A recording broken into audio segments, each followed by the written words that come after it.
kulto sa isang kilalang mall.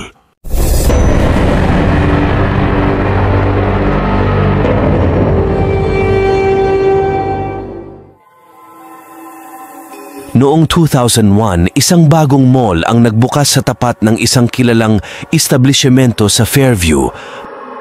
Bago ito nabuksan, maraming kababalaghan ang nangyari sa Novaliches, Fairview at umabot pa hanggang sa Pangpalay. Ang dating lokasyon ng mall ay puno ng malalaking puno ng mangga. Ngunit sa taong 2000, ang lugar na ito ay binalot ng takot dahil sa mga ulat ng kulto na naghasik ng lagim. Nagsimula ang lahat noong taon na iyon habang itinatayo ang bagong mall. May mga balita na kumakalat tungkol sa mga tao na pinapatay ng kulto. Ang mga miyembro ng kultong ito ay kumakatok ng 3 beses sa madaling araw. Kapag binuksan mo ang pinto, siguradong mamamatay ka dahil kukunin nila ang puso mo.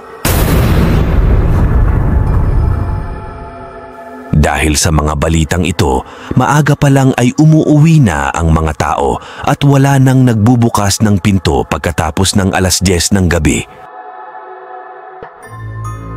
Isang gabi si Ramon, isang residente ng Fairview, ay naglalakad pa uwi mula sa trabaho. Palagi siyang dumadaan sa isang madilim na kalye patungo sa kanilang bahay. Narinig niyang sinasabi ng mga tao na dapat niyang iwasan ang paglabas sa gabi, ngunit kailangan niyang mag-overtime para sa kanyang pamilya. Nang malapit na siya sa kanilang bahay, narinig niyang may kumatok ng 3 beses mula sa likod ng kanyang bahay. Kinilabutan siya at binilisan ang paglalakad. Nang dumating siya sa kanilang pintuan, sinigurado niyang nakasara ito ng maigi.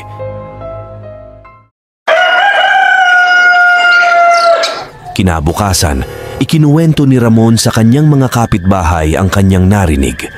Sinabihan siya ng mga ito na mag-ingat at huwag magbukas ng pinto kung may kumatok muli sa kalagitnaan ng gabi.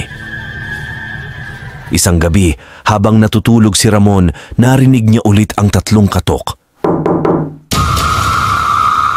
Sa takot, hindi siya gumalaw at nagdasal na lamang. Kinabukasan, nabalitaan niya na ang kapitbahay niyang si Mang Ben ay natagpuang patay. Butas ang dibdib nito at wala ng puso. Nakasarado ang gate at may lock pa, pero bukas ang pinto. Mula noon, naging aligaga na ang buong komunidad. Bawal nang mag-iwan ng tsinelas sa labas ng pinto dahil sinasabing kapag nakita ng kulto ang tsinelas, iyon ang magiging target nila. Lalong naging mahigpit ang seguridad ng bawat bahay at bawat pamilya ay laging nagbabantay. Pero kahit anong ingat, tila hindi pa rin sapat. Si Carla, isang dalagang nag-aaral ng kolehiyo, ay isa sa mga biktima ng takot. Isang gabi, pauwi na siya galing sa eskwela at naglalakad kasama ang mga kaibigan. Nagpaalam siya saglit para bumili ng tubig sa tindahan sa kanto. Nang pabalik na siya sa kanyang mga kaibigan, bigla na lang siyang nawala.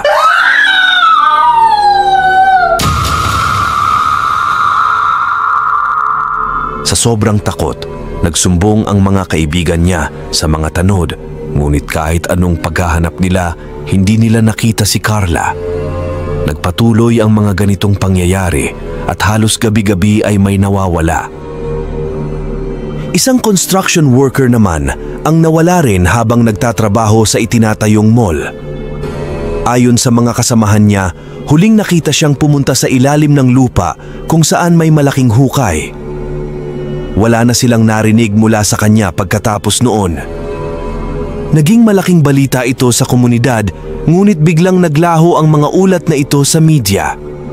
Hanggang sa nagbukas na ang mall noong 2001, naglaho na rin ang mga balita tungkol sa mga pagkawala. Si Lando, isang guard sa mall, ay may karanasang hindi niya malilimutan. Isang gabi, habang nagbabantay siya sa basement parking, narinig niyang may umiiyak. Sinundan niya ang tunog at nakita niya ang isang batang babae na nakatayo sa madilim na sulok. Nung lumapit siya para tanungin ang bata, bigla itong naglaho. Kinabukasan, sinabi niya sa kanyang mga kasamahan ang nangyari at nalaman niyang marami na rin palang nakakita sa batang iyon.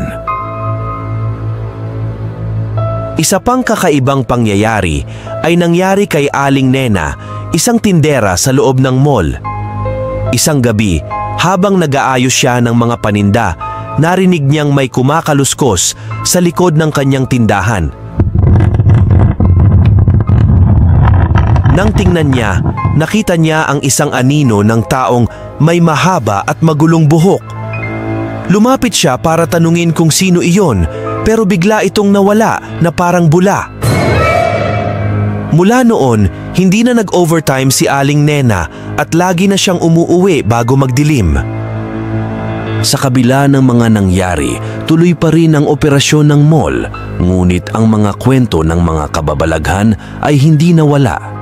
Ayon sa mga matatanda, ang mga puso ng mga biktima ay ginawang alay para sa pagtatayo ng mall at dito rin daw ililipat ang ahas mula sa ibang establishmento dahil sa init ng mga mata ng tao doon. Hanggang ngayon, sa tuwing mag-overtime si Ramon sa kanyang trabaho, hindi niya maiwasang maalala ang mga nangyari noong 2000. Ang takot at kaba ay laging naroon, ngunit patuloy siyang nagiging matatag para sa kanyang pamilya. Ang mga kwento ng kulto ng mall ay nananatiling bahagi ng kasaysayan ng Novaliches, Fairview at mga kalapit na lugar. Maraming residente ang naniniwala na hindi pa tapos ang mga kababalaghan sa mall na ito. Sa bawat paglipas ng taon, may mga bagong kwento ng kababalaghan na lumilitaw na nagpapatunay na ang mga multo ng nakaraan ay hindi pa rin nawawala. Ang takot at kaba ay nananatili at sa bawat gabi, ang mga tao ay patuloy na nagdarasal na sana ay hindi na muling magbalik ang kulto na minsang naghasik ng lagim sa kanilang komunidad. Isang gabi, si Marco, isang bagong guard sa mall, ay nag-iikot sa loob.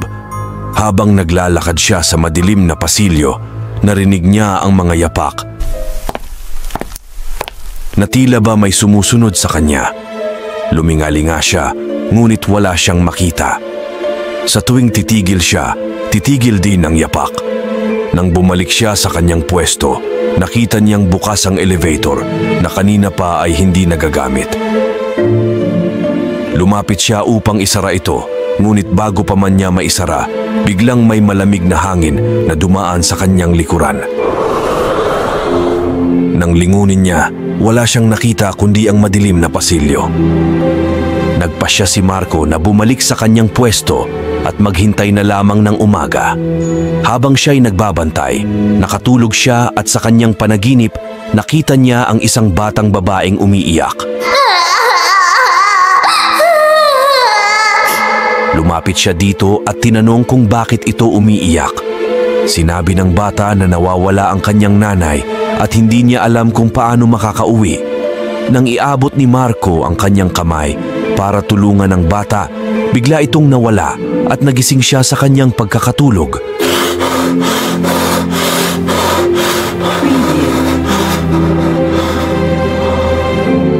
Nang magising si Marco, narinig niyang muli ang mga yapak. Sa pagkakataong ito, mas malakas at mas malapit. Tumayo siya at nag-ikot muli sa mall. Nang makarating siya sa basement, narinig niya ang pag-iyak ng bata. Sinundan niya ang tunog at nakita niya ang batang babaeng nasa kanyang panaginip. Sa takot at pagtataka, lumapit siya dito. "Sino ka? Ano ang ginagawa mo dito?" tanong niya. Hindi sumagot ang bata ngunit patuloy itong umiiyak. Bigla na lang nagkaroon ng malakas na hangin na tila ba nagmula sa ilalim ng lupa.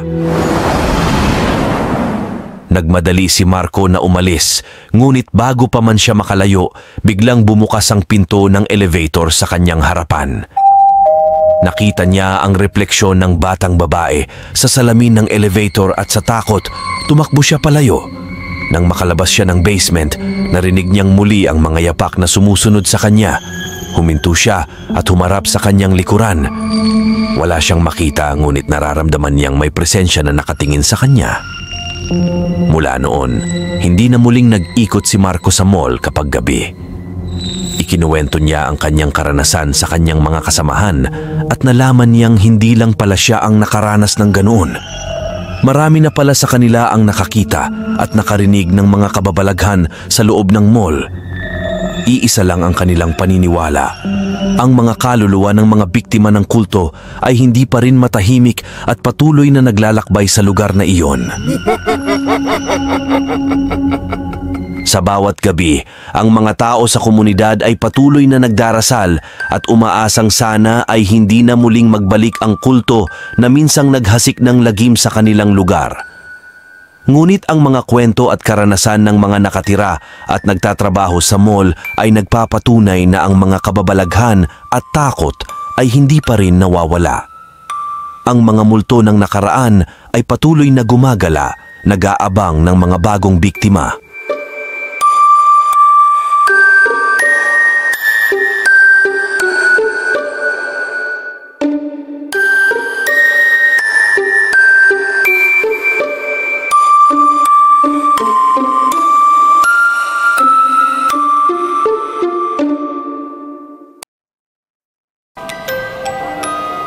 Salamat sa panunood. Kung nagustuhan niyo ang kwento na ito, huwag kalimutang mag-follow at mag-subscribe. Ang inyong suporta ay napakalaking tulong para makagawa pa ako ng mas marami pang ganitong klaseng content. Samahan niyo ako sa bawat misteryo at kakaibang kwento ng buhay.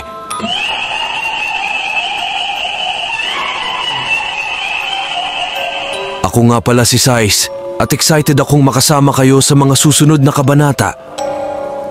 Kaya, subscribe na at huwag palampasin ang susunod na video. Hanggang sa muli!